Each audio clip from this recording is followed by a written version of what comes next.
The Survivor Specialist Phil and Will are back, and today we have another episode of Everything You Need to Know About, and we are into the home stretch. Only 5 episodes of these left, and we're kicking it off with Aubry Bracco, 3-time player, second place finisher on Survivor Co-Wrong, 5th place finisher on Survivor Game Changers, and then technically the 16th place finisher on Edge of Extinction, because after all the chaos of Edge of Extinction, she's the lowest placing person who didn't quit the Edge of Extinction other than Reem.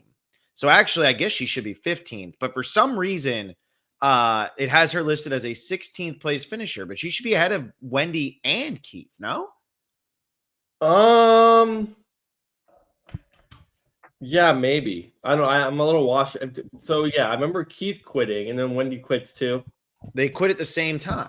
So we have 2 quits, and it was an 18-player cast. So yeah, that gets you to 16th, and then she should place above Reem, unless they did it based on the result of that, like who did poorly and how well they did in the challenge, that last challenge.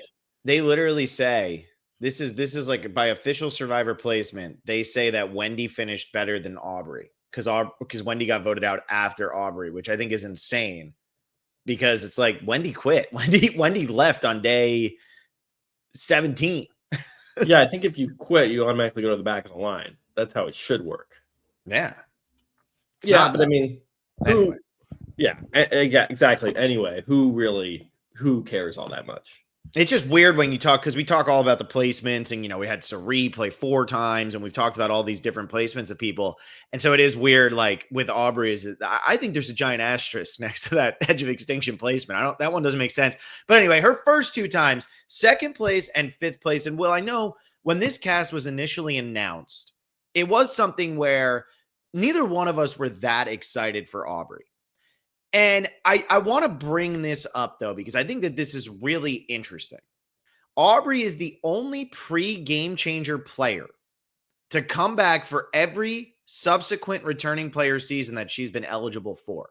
So while we might not be the most excited for Aubry, which I did rewatch some Co-Wrong to prep for this podcast and to prep for another podcast, got me a lot more excited about Aubry. But clearly, producers and casting are very excited about Aubry because every chance they've had to bring her back, they have taken advantage of that chance. Yeah, I think that's one of the reasons why I wasn't excited to see her. I think we saw her 3 times within 7 seasons, 8 seasons, which is it's a high density of Aubry in that time. And those weren't the players I really wanted represented on this cast. Like we wanted the one-time players like Sean Rector, like we wanted to see some of those players that have only had one chance. And when you top this with like, oh, we're going to pair this with Sari and we're going to pair this with Ozzy, it's like, okay, now we're getting like a lot of 4- and 5-time appearances, which is not what we want. I will say though, and this is something I said when the cast came out, at least for Aubry, I can understand why she's on 50, and like she is at one point was like the face of the franchise. Like I just said, I think it was 3 appearances and from 32 to 38. She played 3 times from 32 to 38. It's like 7 seasons, right? Yeah. I'm doing my counting right. Yeah. So like, yeah. So like to me, she does fit like celebrate the franchise theming of 50. It's just not, I feel like, again, there were like better options. Like Malcolm would have been somebody who's like, yes, he's played 3 times, but I feel like he has a story that's more left untold, and I would be more excited to see Malcolm play again.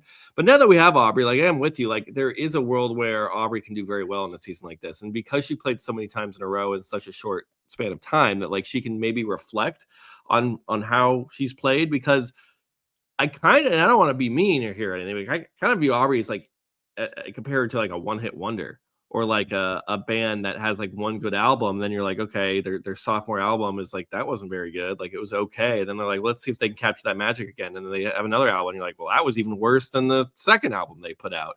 And it's like, Aubry was like so good in Co-Wrong. Like many people still to this day think she was robbed of winning, that she should have been the champion of that season. Phil, I know you strongly disagree, and you were always on the side of Michelle winning. But there are still many Survivor fans that think she should be a winner, like that she should be in that class of Survivor player. And then her subsequent appearances for her is to not bring it. I know she gets 5th place in Game Changers, but she really is lost all in that season. She really never has control. She tries to make a couple moves, and it doesn't really work out for her. So I think now that we're seeing, like, the last time we saw Aubrey was season 38, and now so we are 12 seasons after that, 7 years because we had the COVID year. So this was 7 years since we've seen Aubrey play.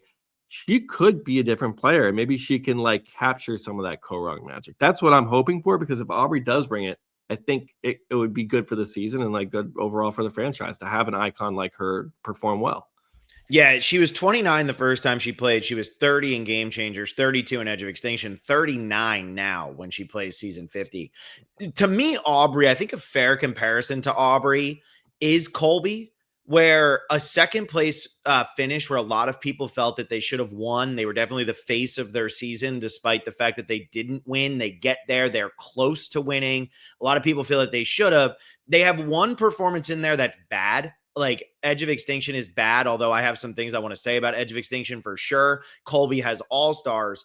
And then they have one performance that's a good placement, but to most feels disappointing. And I've talked about Colby to death. We did our Everything You Need to Know About on Colby, where I talked about how I don't think that his game in Heroes versus Villains is nearly as bad as people say, but it also still feels disappointing because it's not the Colby you are used to. And that's how I felt with Aubrey on Game Changers. Aubrey finishes 5th place with probably the single biggest target on her back other than the winners coming into that season, right? Out of the non-winners, I think she had the biggest target. People had just watched her play on Survivor Korong. So this is fresher than anything with Malcolm. This is fresher than anything with even Sari. And the last time we had seen Sari was a 17th place finish on Heroes versus Villains. So her target was so big, she finishes 5th. But what's the defining moment of Aubrey's game in Game Changers? If you were to ask me like Aubrey's 5 defining moments, they all come from Korong, despite the fact that Aubrey finishes 5th place on Game Changers. And so for me, that's where I do feel like she almost falls into the Colby thing, where I know a lot of people, when they heard Colby announced, weren't super excited because they were like, he didn't bring it on Heroes versus Villains. Why are they wasting a spot with him? I love the Colby pick. I felt that way a little bit with Aubrey because I was like, Edge of Extinction, that was just nothing. But the more I've sat with this, I feel like Aubrey actually has a lot of potential, because her really bad finish on Edge of Extinction was also because she's on a tribe of all newbies who can easily target one of the 2 returning players. And why would you target Joe Anglam when Joe Anglam's just going to win every challenge for you? So she was kind of screwed by the tribe breakout. If she ends up over on the other tribe, she might have been able to go on a Kelly Wentworth type run. So I don't know. I'm feeling a little bit more positive about Aubrey than I thought. And, I think we could see the Korong version of her now that we've had some time away and she's had some time away, because there's a little Russell factor here of playing too much at one time can make you go a little crazy and make the same mistakes. Yes. And to your Edge of Extinction point, I do think that was just like a tough setup for all the returning players. I mean, it is the only season in the franchise's history, the US version at least, where we have a returning player and one of them doesn't end up in the final 3. Right? Is that true still? Yeah. It is still true. That's the only time it's happened. And they had 4 returning players, even when they put just one captain on each tribe. I think that honestly is better if you're like being the captain, because then you like have some authority or power. People are looking up to you. You don't have this other returning player, because when she was on that tribe with Joe, everyone kept saying, oh, they're a pair, they're a duo. And it's like, you're almost given like you have the returnee player kind of stink on you, which is like, could be good, could be bad. But then they're also giving you like an alliance member right out the gate. And now it just like, it raises your threat level too much. So I don't want to like bash Aubry here for Edge of Extinction game, but she does. I remember we had that that montage where she's going up to everybody saying the same lines, like I think we should have a dialogue, or you remind me of me playing, or we play similar types of games. And it's like she's going to everyone on her tribe. She's kind of spiraling a little bit because she felt that she had no ground to stand on, that she wasn't forming any connections. I don't think Aubrey's going to have that problem. Like what you're talking about, Edge of Extinction is such a unique challenge for a returning player, where like you're with these newbies, you have a big threat level, you have another returning player on your beach. I think because everyone else is on the same playing field, it's a cast of all returning players that absolutely helps her. And these performances, I mean, we've said this a bunch with a lot of players, Phil. It's like having one of these like bad outings on Survivor, and then the next time you play, that's the taste people have in their mouths of you. Like I don't think people are going out onto this beach and they see Aubry there and they're going, oh my gosh, that's co-wrong Aubry. I feel threatened. They're like, no, Aubrey's lost it. Like she doesn't have it anymore. That's somebody I can play with. That's somebody I can work with. That's somebody I'm not threatened by. And that absolutely will help Aubry in this game. And I think, I think there is a world where Aubry can perform very, very well in a season like this. Yeah, and we've seen the best players really capitalize on that. Like Tony capitalized off of his bad Game Changers performance. Sarah really capitalized off of her bad Kagayan performance.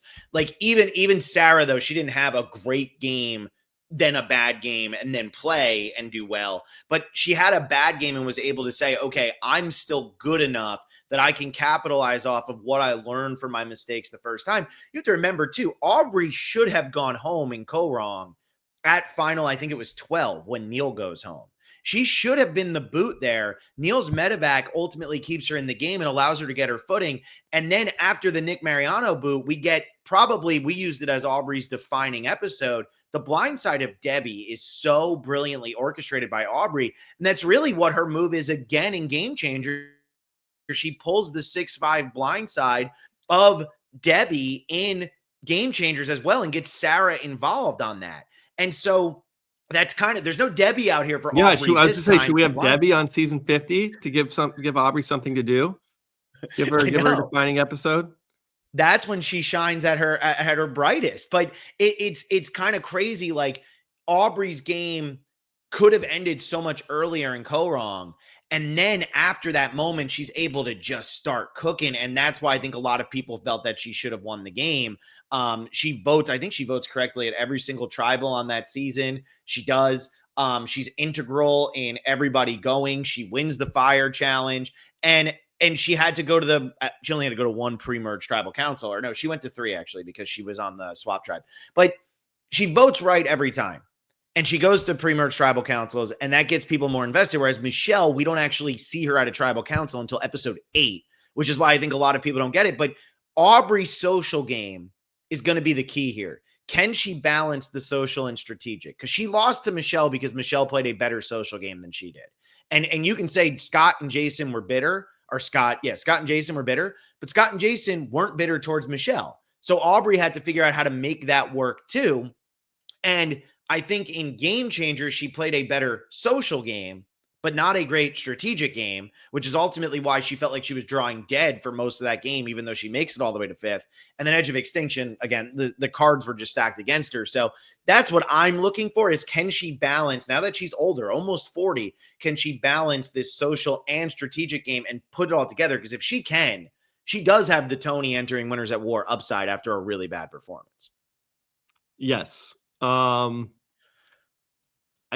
think too, there's a lot of kind of similar, I don't want to say Aubry's archetype, because I don't know if they fall in line as closely as that, but like there are enough players on this season 50 cast where we have like the nerdy strategist vibe, at least, because that has been such a common new era player where it's like, oh wow, it's a super fan of the show who's a little bit nerdy and is like really into the strategy, and like that's what the show has been casting towards. So it's like there are a lot of Aubry types out here. So like I look at someone like Camilla, like you can see the connection there. Even somebody like Christian, even somebody like Charlie, where it's like these are students of the game. And I think because there are so many players like that, you're not going to look at Aubry and be threatened. Not even if you're looking at her placement on prior seasons, just like when you're looking around the cast, it's like she's not going to stand out in that way as like, hey, wow, this player knows the game inside and out. We got to be careful. It's like everyone knows the game inside and out at this point. Like we're 50 seasons in.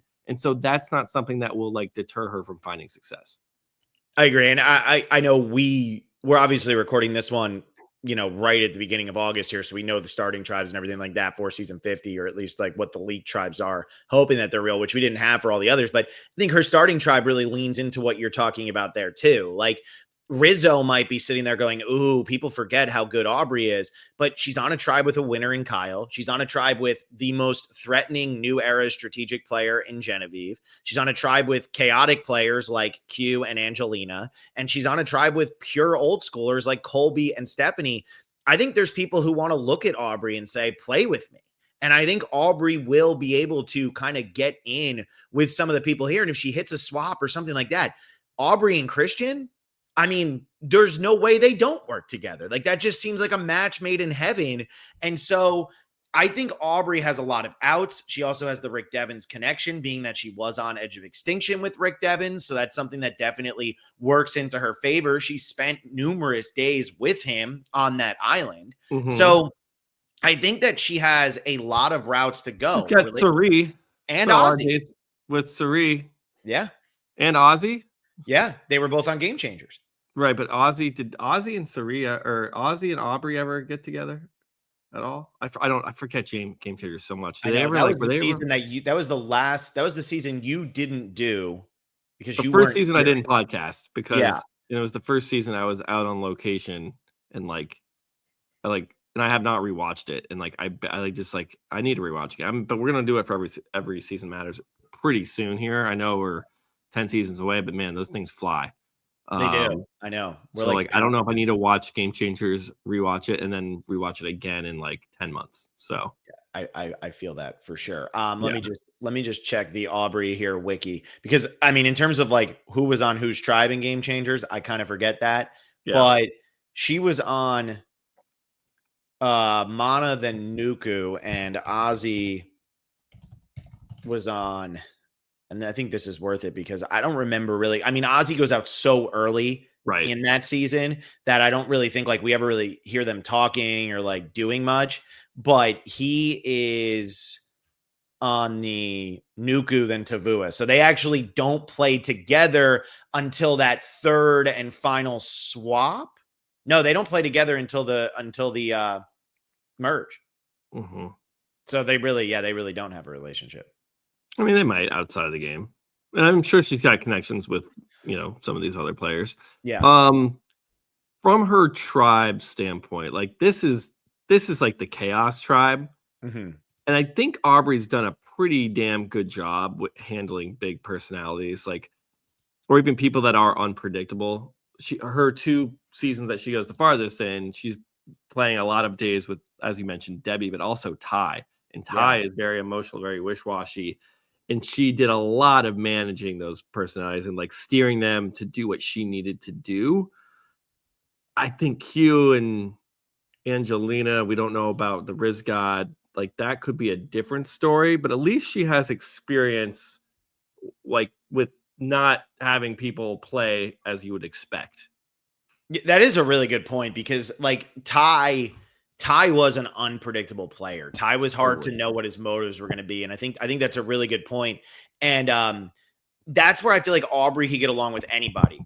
She's not so old that she's going to be useless in challenges. She's still going to be better than Angelina at challenges. Angelina wasn't very good at challenges. Stephanie's 6 years older than her. I know Stephanie's an athlete. Stephanie's been posting workout videos all over social media. So she looks like she could still kill it, but Aubry's not going to be a detriment in challenges by any means. So I do agree. You have to remember too, she's playing with Joe, who about halfway through the post merge just broke down. It was just too much for him. The game. He's a really great, people forget he's a great character in the pre-merge of Ko-Rong. And then he just loses it because of the hunger and just the wear and tear on a 72-year-old body. And then obviously isn't it because he ate too much on the reward?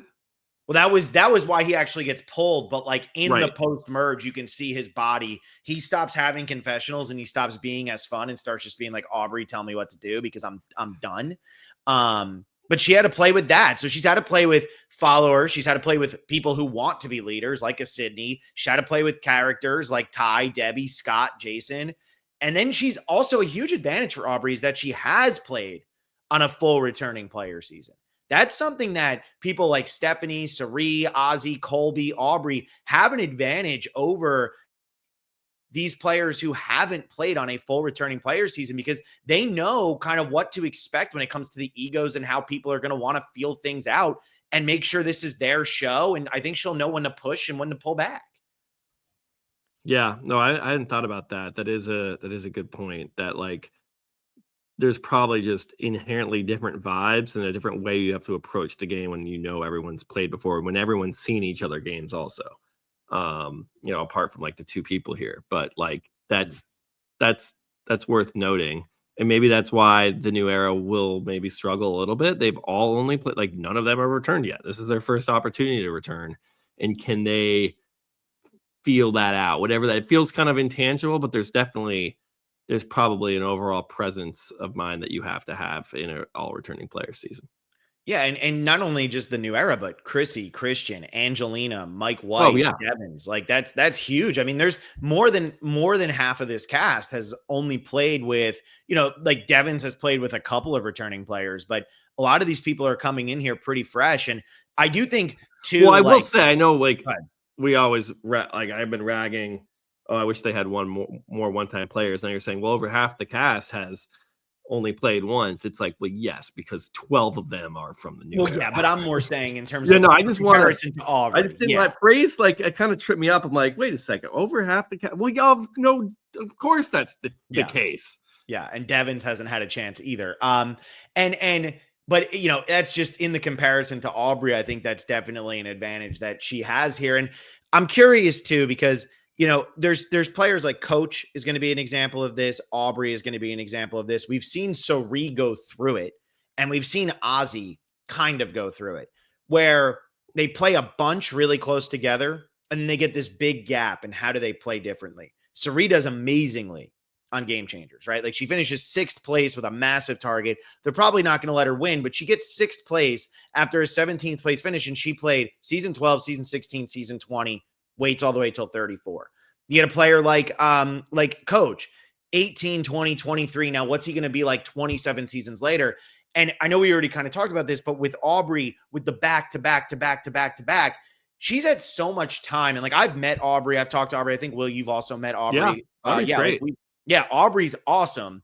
And so she is somebody who's very cerebral, but also very social. And she is very personable. Like I remember like whatever we were doing, I remember her just being like, so what do you do? Like, I want to know, like, tell me what you do for work. Like, what is this? And I was like kind of surprised because it was just like, okay, like I can't, like, I guess you're genuinely interested because why else would you be asking this at this point? So I do think Aubry kind of takes that time. And I think Aubrey's probably been thinking about since season 38, what could I have done differently? And what did I not have enough time to kind of digest? And I think like when you compare her to Coach could learn some stuff, but he's also much, much older than he was. Like he's at a different stage of his life. Aubrey has a child now. Aubrey, I think, is married now. Aubrey lives in a totally different place. I know at the time during 38, she was in LA. I think she's now back in like the Northeast, like New Hampshire area. I think that she's probably had a lot of time. Like if she's going to go back and play this game, it's okay, good. The whirlwind is over. Right. Let me just be a totally different version of myself and play a different style. Yeah, also I think with all these like older school players, and I know Aubrey's kind of sort of modern, but she is old school when it comes to 50. Like 26 days, is that going to help or hurt them? I think for someone like Aubrey, that's going to help because Aubrey like has these breakdowns in her seasons where it's like, okay, I'm like day 32, and it's like, oh my god, we have a whole week left, and I'm like at like I can't do this anymore. 26 days might feel like a breeze to Aubrey. Now the other side of that coin is like, does the pace of the game become too fast? And like, are things moving too quickly? There's not enough time between tribal councils to be social, to flip people. Are these advantages that are flying too crazy? I don't know. I feel like Aubrey can handle the pace and the speed of the new era, but then benefit from having like just the emotional toll a 39 day season takes. Like she benefits from not having to go through that. And she maybe is sharper, maybe she's more ready. And I think that can help Aubrey. I actually almost think that the 39 days moved too slow for her. I agree. I think you're right. Like this will be beneficial because if you think about in season 32, Aubrey was so good at the game.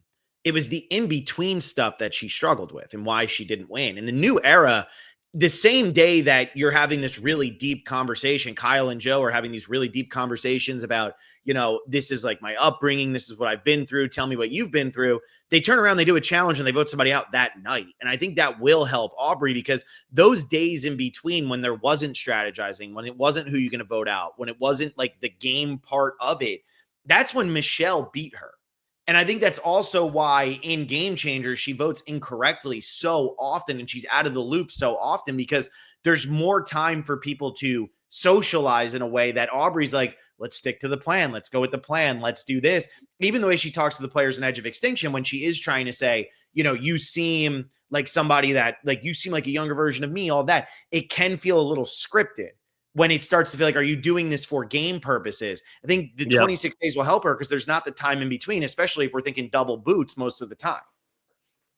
Yeah, I think Edge of Extinction, especially because they didn't go to tribal. She even has a confessional about this where she's like, I like to lose the first challenge so we can go to tribal council right away and like start playing the game and see where people are.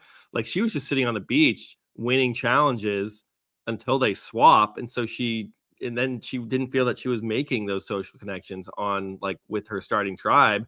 And you're just hanging out on a beach, and if they aren't taking to you, then she's going to spiral a little bit. So maybe the quick pace does help her. Something, I don't know how this really applies to 50, but something very unique about Aubry, and I think Survivor has only done this one time. We got a whole pre-tribal council scene. Like, challenge ends, mini challenge ends. We're going to go to the tribe that lost. Then we're going to go to tribal council, and like all the plotting and strategy that happens before. We got one of those scenes strictly from Aubry's point of view in Edge of Extinction, where you didn't even get, I don't think there was a confessional from anyone else on her tribe. It was her going around, and it's like they were putting you in like Aubry's position, where it's like she has an idol. You're talking about her. Everyone's saying this, saying that, and we're not hearing any other conversations. I just think it's such a unique, and it's cool that they used Aubry to do that. Unfortunately, that was her boot episode. Like, that's when she doesn't play the idol and they blindside her, and she was completely shocked. But it just goes to show you how much faith Survivor as a production has in this character and has in this player. And yeah, the more I do sit with it, like, Aubry does make more sense as a casting choice for 50. Again, were there other people I wanted to see more than Aubry? Absolutely there were. We missed out on a lot of people, but now that she's here, Phil, like, I'm excited to see this version of Aubry. Yeah, I think this version of Aubry will be a lot of fun. And just to throw out a couple other things about her here, tied with Alicia Holden for the most votes cast against her in Co-Wrong. They both had 8. She then had 9 in Game Changers. So she's definitely used to kind of being the stray. She survives a lot of tribal councils where she could be the alternative. Good prop bet data. Very important. Very important. Doesn't quite hit 10, but also, didn't go to that many tribal councils in either one of those seasons in the pre-merge. And then she's the 4th person to possess both a hidden immunity idol and an advantage at the same time. So she had a hidden immunity idol and another one. Lauren Rimmer, Adam Klein, and Ty. What a random group. Wait, what's the stat to have an advantage and an idol at the same time? Yeah. I doubt that's true now. It's probably, it was at the time, but I just think it's funny where it's like to have a hidden immunity idol and an advantage. Like, what a random group throughout the. Or 30. Like what? But like, I think it's funnier to be like, that's even a stat worth noting, or that was like a rare thing. Because I feel like in the new era, people are like, yeah, I have an idol and knowledge is power, or like I have a lose, steal a vote and an idol, or I have safety without power and an idol. Yeah. What did we land on with Aubry when we did our winner chances? Do you remember what tier we put her in? I know we put her low. Oh, I don't know. I think I bet you she's long shot. I wouldn't put her as a favorite, but I would say I think when we initially did it, I think we did long shot, but I would put her more into the contender. I agree. I'm on the up on her, and the way that her castmates talk about her, Ron Clark, Lauren, Kelly Wentworth, Julia, like, we had Julia on the podcast forever ago, and I remember her talking about her. But like Lauren, Ron, and Wentworth, like, this is all more recent. The way people talk about Aubry, she could win Survivor. Like, she actually is more of a contender. And I think it was more of when the Co-Wrong name was floating around, I think so many people wanted it to be Sydney or wanted it to be a surprise, that when it was Aubry, it was like, well, we're seeing Aubry for the 4th time. And, you said, Will, it feels like we've seen her so much. She is tied, and this is a stat that I actually think is worthwhile. She's tied with Boston Rob for the fastest time to appear on 4 seasons, doing it in an 18 season span. So maybe that's why it does feel like there's a little bit of an overload with Aubry. But now that kind of like, oh, I was hoping it would have just been a random one-time player has worn off. Yeah, I'm in on it. And I do think that she has a lot of potential here. A lot. So that's everything you need to know about Aubry. We got 4 left. Who are your last 2? You have Coach and Mike White. Those are your last 2. That's it. Yeah. That's exciting. Good times. And Blake has Q and Angelina. So those are going to be the final 4 episodes of this series. Wow. So I know. I think we did that on purpose. We saved some of the heavy hitters for last. Yeah. Tegwith's last one was Jenna Lewis to get like, the first player out there, and Christian was before that. So yeah, we loaded the back. So, but thank you all so much for listening. Hope you enjoyed this episode. Hope you've been enjoying this series and our defining episode series. And we'll see you next time. Like it, subscribe, and we'll see you in a couple days.